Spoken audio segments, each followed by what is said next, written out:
નમસ્કાર મિત્રો, ફરી એક વખત સ્વાગત છે તમારી પોતાની યુટ્યુબ ચેનલ પર। આજે આપણે ધોરણ 7ના હિન્દી વિષયના પાઠ નંબર 3ના અભ્યાસ અને સ્વાધ્યાયનું સંપૂર્ણ સોલ્યુશન જોશું। આપણી આ ચેનલ પર ધોરણ 7ના હિન્દી વિષયના અભ્યાસ અને સ્વાધ્યાયના સોલ્યુશનના વિડીયોની લિંક ડિસ્ક્રિપ્શન બોક્સમાં આપેલ છે। સૌપ્રથમ આપણે અહીં જોશું અભ્યાસ। प्रश्न नंबर 1, नीचे दिए गए शब्दों का प्रयोग कहानी के जिस वाक्य में हुआ हो वह वाक्य पढ़िए। જોઈએ તેમાં नंबर 1, समाधि। तो बंजारे ने उस वफादार कुत्ते का समाधि मंदिर बनवाया। ત્યાર પછી नंबर 2, बंजारा। तो पुराने जमाने में व्यापार का सामान ले जाने का काम बंजारे करते थे। ત્યાર પછી नंबर 3, वफादार। तो कुत्ता बड़ा वफादार था। त्यार पछी नंबर 4, सौ। तो वह कुत्ते के सौ को अपनी गोदी में लेकर फूट फूट कर रोने लगा। त्यार पछी नंबर 5, लुटेरा। तो अगर चोर लुटेरे पड़ाव की तरफ आते दिखाई देते थे तो कुत्ता भौंक भौंक कर उन्हें दूर भगा देता था। त्यार पछी जोए नंबर 6, जमानत। तो तुम इससे ही जमानत के रूप में दे दो। त्यार पछी छे नंबर 7, सूद। तो मैं आपकी पूरी रकम सूद समेत 1 साल में ही चुका दूंगा। त्यार पछी छे नंबर 8, गोद। तो वह कुत्ते के शव को अपनी गोद में लेकर फूट फूट कर रोने लगा। त्यार पछी जोए आगळ प्रश्न नंबर 2, प्रश्नों के उत्तर दीजिए। नंबर 1, समाधि क्यों बनाई जाती है? तो जवाब आवशे किसी विशिष्ट व्यक्ति या प्राणी की याद कायम रखने और उसके प्रति अपना प्रेम तथा सम्मान प्रकट करने के लिए उसकी समाधि बनाई जाती है। त्यार पछी नंबर 2, आप इस कहानी को और कौन से शीर्षक देना चाहेंगे? तो जवाब आवशे मैं इस कहानी को निम्नलिखित शीर्षक देना चाहूँगा। જોઈએ नंबर 1, जल्दबाजी का नतीजा यानी कि परिणाम। नंबर 2, अब पछताए हो क्या जब चिड़िया चूक गई खेत।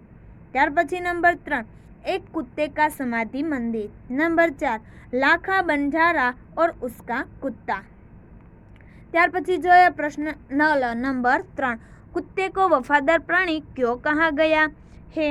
तो जवाब आवशे कुत्ता अपने मालिक के घर का भरोसेमंद चौकीदार है। कुत्ते के कारण चोर मालिक के घर में घुसने की हिम्मत नहीं करते। यदि चोर मालिक का सामान चुरा ले जा रहे हो तो कुत्ता उनका पीछा करता है। अगर चोरों ने कहीं सामान छिपाया हो तो कुत्ता मालिक को उस जगह तक ले जाता है और छिपाया हुआ सामान वापस दिला देता है। मालिक के लिए कुत्ता अपना जीवन तक कुर्बान कर देता है। अपने इन्हीं गुणों के कारण कुत्ते को वफादार प्राणी कहा गया है।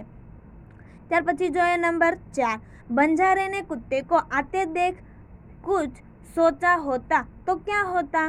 तो जवाब आवशे बंजारे ने कुत्ते को आते देख कुछ सोचा होता तो वह कुत्ते पर लाठी से प्रहार न करता।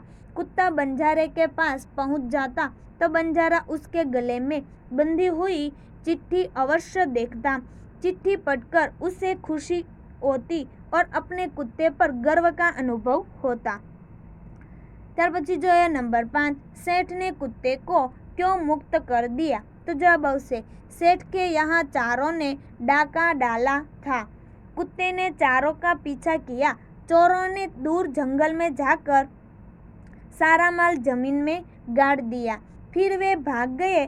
कुत्ता सेठ जी को जंगल में गया और भौंक भौंक कर वह जंगल बताने लगा जहाँ चोरों ने माल गाड़ा था। थोड़ा खोदने पर ही चुराया गया सारा सामान मिल गया। सेठ जी की खुशी का पार न रहा। कुत्ते की वफादारी पर मुग्ध होकर सेठ जी ने उसे मुक्त कर दिया। त्यार पछी जो है प्रश्न नंबर 3, शब्दों को शब्दकोश के क्रम में रखिए। અહીં શબ્દો આપેલા છે સુંદર, વાપસ, વફાદાર, इसलिए, આશ્ચર્ય और लुटेरा। तो शब्दकोशના ક્રમમાં ગોઠવીએ તો જવાબ આવશે આશ્ચર્ય, इसलिए, लुटेरा, वफादार, वापस और सुंदर। ત્યાર પછી જોઈએ પ્રશ્ન નંબર 4, यदि आप होते तो क्या करते, बताइए। જોઈએ તેમાં નંબર 1, कुत्ते को जमानत पर रखकर सेठ ने पैसे दिए। सेठ की जगह आप होते तो जवाब આવશે सेठ की जगह मैं होता तो मैं भी वही करता जो सेठ ने किया, क्योंकि रुपये उधार देने की यही रीति है। ત્યાર પછી જોઈએ नंबर 2, लाखा ने कुत्ते को बेवफा समझकर लाठी का प्रहार किया। लाखा की जगह आप होते तो જોઈએ जवाब આવશે लाखा की जगह यदि मैं होता तो लाखा की तरह जल्दबाजी में कुत्ते पर प्रहार न करता। मैं कुत्ते को अपने पास आने देता। मैं उसके गले में बंधी सेठ की चिट्ठी देखता। उसे पढ़कर मैं अपने कुत्ते को गले लगा लेता। ત્યાર પછી આગળ જોઈએ પ્રશ્ન નંબર 5, पढ़िए इसीए और सही शब्द लिखिए।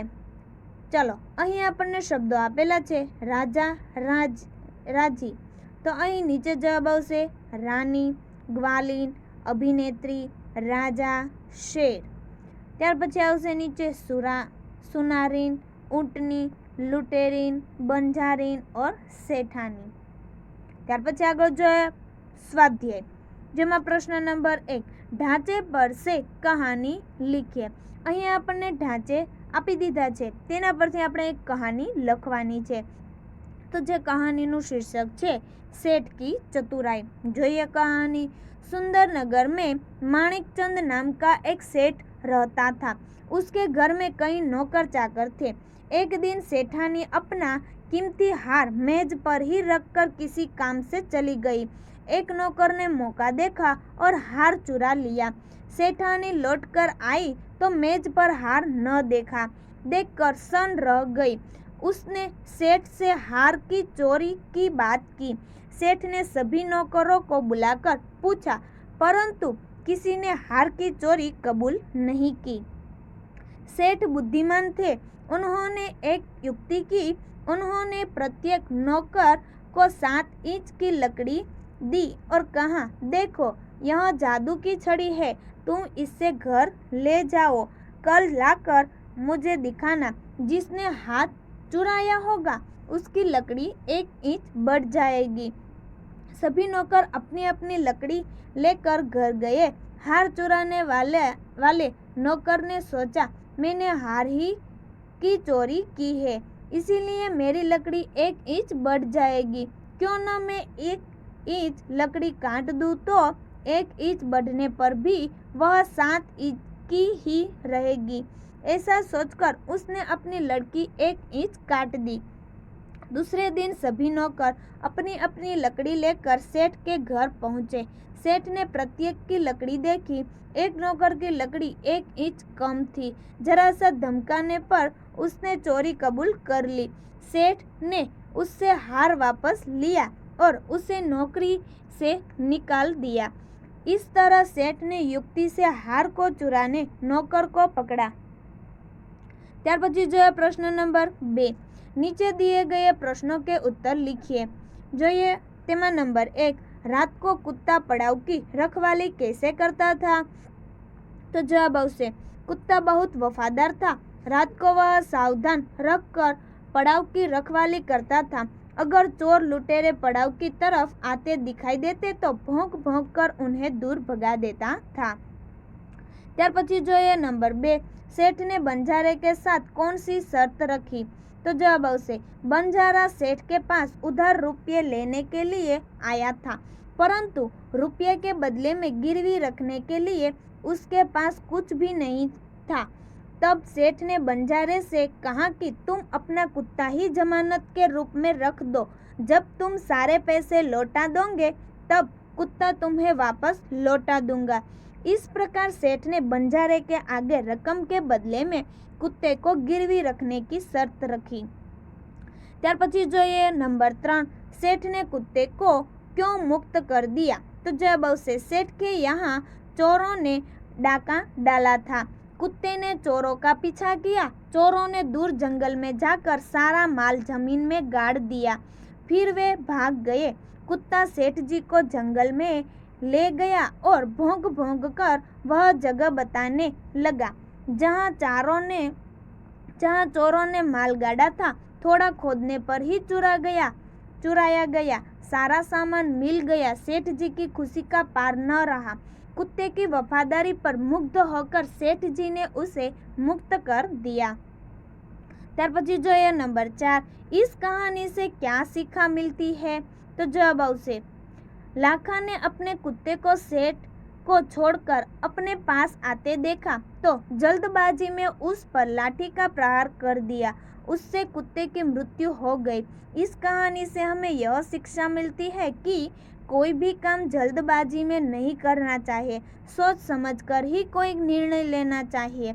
जल्दबाजी में काम करने पर बाद में लाखा बंजारा की तरह पछताना पड़ता है। ત્યાર પછી जो प्रश्न नंबर 3, नीचे दिए गए वाक्यों में रेखांकित शब्द का लिंग परिवर्तन करके वाक्य फिर से लिखिए।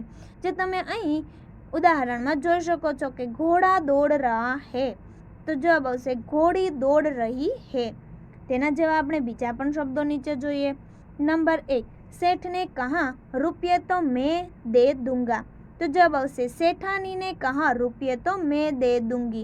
नंबर 2, बंजारे को बहुत दुख हुआ, तो जवाब આવશે बंजारीन को बहुत दुख हुआ। ત્યાર પછી नंबर 3, ऊँटनी की पीठ पर सामान लदा है, तो जवाब આવશે ऊँटनी की पीठ पर सामान लदा है। नंबर 4, मैदान में लड़का खेल रहा है, तो जवाब આવશે मैदान में लड़की खेल रही है। ત્યાર પછી આગળ जो प्रश्न नंबर 4, बक्से में से लिंग आधारित शब्दों के जोड़े मिलाइए और उनका वाक्य में प्रयोग कीजिए। जे અહીં શબ્દો આપેલા છે તેની આપણે જોડ કરીને તેના આપણે વાક્ય જોઈશું। જોઈએ તો તેમાં પહેલું शिष्य तो शिष्या, तो शिष्य गुरु की सेवा कर रहा है, शिष्या गुरु की सेवा कर रही है। नंबर 2, नाग तो नागिन, तो नाग फोन उठाए बैठा है, नागिन फोन उठाई बैठी है। नंबर 3, शिक्षक तो शिक्षिका, शिक्षक पढ़ा रहा है, शिक्षिका पढ़ा रही है। नंबर 4, गाय और बैल, गाय दूध देती है, बैल किसान का मित्र है। नंबर 5, देव देवी, देव प्रसन्न होकर वरदान देते हैं, देवी प्रसन्न होकर वरदान देती है। नंबर 6, घोड़ा घोड़ी, महाराणा का घोड़ा बहुत वफादार था, सवार की रक्षा के लिए घोड़ी ने अपने प्राण दे दिए। ત્યાર પછી જોઈએ પ્રશ્न नंबर 5, संज्ञा पहचानिए। नंबर 1, सैनिक हमारे देश की रक्षा करते हैं, तो जवाब આવશે सैनिक जातिवाचक संज्ञा। ત્યાર પછી नंबर 2, हमें देश की प्रगति के बारे में सोचना चाहिए, तो जवाब આવશે देश, तो जातिवाचक संज्ञा। ત્યાર પછી नंबर 3, गंगा भारत की पवित्र नदी है, तो जवाब આવશે नदी, तो તેમાં સંજ્ઞા આવશે જાતિવાચક સંજ્ઞા। તો આ વિડીયોની લિંક તમે તમારા મિત્રો અને દોસ્તોને જરૂરથી શેર કરજો। ફરી મળીશું આપણે પાઠ નંબર 4ના સંપૂર્ણ સોલ્યુશન સાથે।